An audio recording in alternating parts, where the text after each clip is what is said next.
எல்லா ஹீரோயின்ஸும் எனக்கு பிடிக்கும் ப்ரோ. ஹீரோயின்ஸ் யாராவது ஒருத்தர் பிடிக்கும்னு சொன்னா அப்புறம் அவங்க கோச்சிப்பாங்க. நீங்க ஒரு ஹீரோயினோட ஒரு ரொமான்ஸ் ஃபிலிம் பண்ணா யாரோட பண்ணுவீங்க அதை சொல்லுங்க. ஆனா என் வயசுக்கு செட் ஆகணும்ல. யோ என்ன இதெல்லாம் உங்க வயசுக்கு செட் ஆகாது. எப்படி நீங்க 5வது படிக்கிறப்ப 8வது அக்கா கிரஷா இருப்பாங்க, உங்களுக்கு செட் ஆகல, இப்போ செட் ஆகுமா? நீங்க யாருன்னு ஃபீல் பண்ணி சொல்லுங்க ப்ரோ. பாயிண்ட் புடிச்சாங்க. நீங்க யாரை ஃபீல் பண்றீங்களோ உங்களை சொல்லுங்க. உங்களுக்கு இப்ப மனசுல நான் ஒரு ரொமான்ஸ் ஃபிலிம் நடிக்கிறேன், ஒரு மேக் அவுட் சீன், அது யாரோட பண்ணா எனக்கு வந்துட்டு அந்த ஃபீல் வரும், லவ் ஃபீல் வரும், நீங்க அப்படியே மேனிஃபெஸ்ட் பண்ணுங்க. இதே பில்டிங்ல கூட ப்ரொடியூஸ் பண்ணா பண்ணுவாங்க. கரெக்ட், நீங்க சொல்லுங்க, சும்மா சொல்லுங்க. ப்ரோ வெக்கமா வருது ப்ரோ. ஏதாவது ஆப்ஷன்ஸ் இருந்தா சொல்லுங்க. நீ சொல்லு. யாருக்கு சொல்லணும் உங்ககிட்ட? என்கிட்ட ஒரு 4-5 ஆப்ஷன் சொல்லிருக்காரு. அதுல ஒரு ஆப்ஷன் நீங்க சொல்லுங்க. எனக்கு சொல்லுங்க.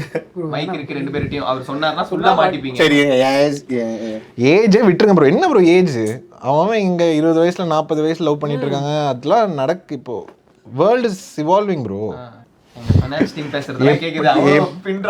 எப்படி வேற சைலண்ட் ஆகணும் பாத்தீங்களா?